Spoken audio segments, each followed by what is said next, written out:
अभी आपने आज तक कहानियों में सुना होगा तोता उड़, मैना उड़, चिड़िया उड़। आज देख रहे हैं कि पुल उड़। कैसे आएगा तो मोदी, मगर मोदी भी काम कुछ नहीं करता। ये सारे दल मिलेंगे तो क्या बनेगा? दलदल। दलदल में होगी कीचड़ और कीचड़ में खिलेगा कमल। जब सारा विपक्ष एक साथ होकर लड़ने आ जाए तो सोच लेना देश का राजा ईमानदार है। नमस्कार दोस्तों, बहुत बहुत स्वागत है आपका। न्यूज़ एक्सप्रेस 24 देखना शुरू कर चुके हैं। मैं आप लोगों के साथ शालिनी पांडे। 2024 के चुनावी दंगल का बिगुल एक तरीके से बच चुका है। जिस तरीके से तमाम पार्टी अपने अपने स्तर पर तैयारियां कर रही हैं और 2024 की बातें कहीं ना कहीं कर रही हैं और 2024 के चुनावी नतीजे को अपने हक में करने की कोशिश कर रही है। अब हमारी जनता इस 2024 को लेकर क्या सोच रही है? क्या इन्होंने भी सोचना शुरू कर दिया है कि अगली सत्ता पर किसे बैठाना है, किसे हटाना है या फिर किसी को दोबारा बैठाना है? तो आइए चलते हैं, जानते हैं लोगों से। भैया क्या नाम है आपका? सूर्य प्रताप शर्मा। अच्छा सूर्य प्रताप जी, हमें ये बताइए 2024 आने वाला है और 2024 में है लोकसभा के चुनाव।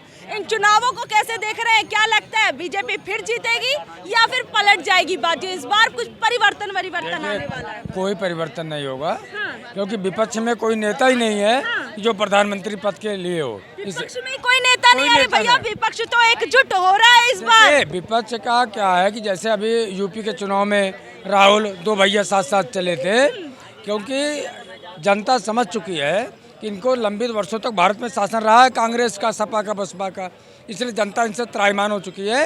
इसलिए जनता इनको वोट नहीं देगी। 2024 में भारतीय जनता पार्टी सरकार दोबारा आ रही है। तो मतलब ये 9 साल बहुत बढ़िया लगे आपको?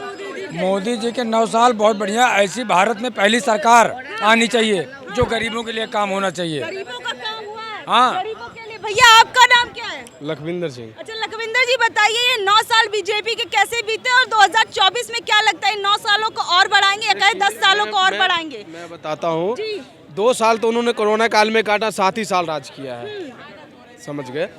और 7 साल में इतना पब्लिक के लिए काम किया है कि अनगिनत काम किया है, बहुत सुविधा किए हैं। आज मैं बताता हूँ बिहार की बात। बिहार में भी तो गठबंधन की सरकार थी, लेकिन 1700 करोड़ रुपए के पुल कैसे गिरा दिए हैं?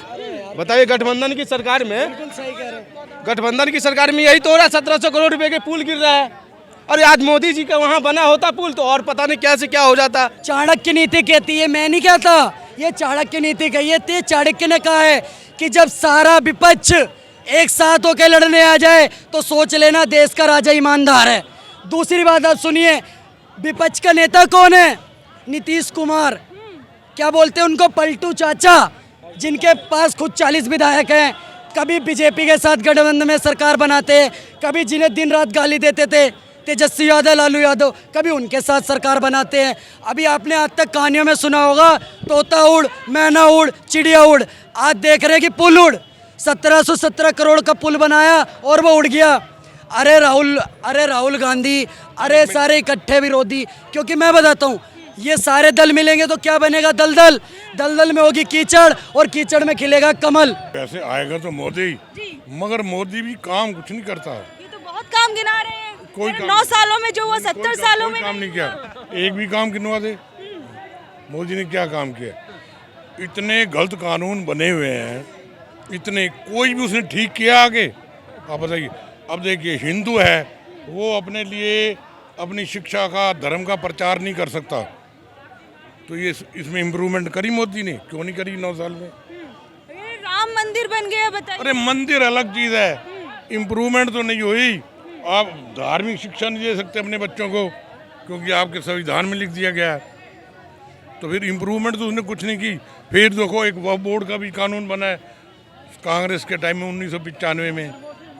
अगर कोई भी आदमी कह दे जी ये दुकान मेरी है वक्फ बोर्ड का आके, आज पता है आपको वक्फ बोर्ड जो है हिंदुस्तान में 3रे नंबर पे है प्रॉपर्टी में। कहाँ सबसे पीछे होता था।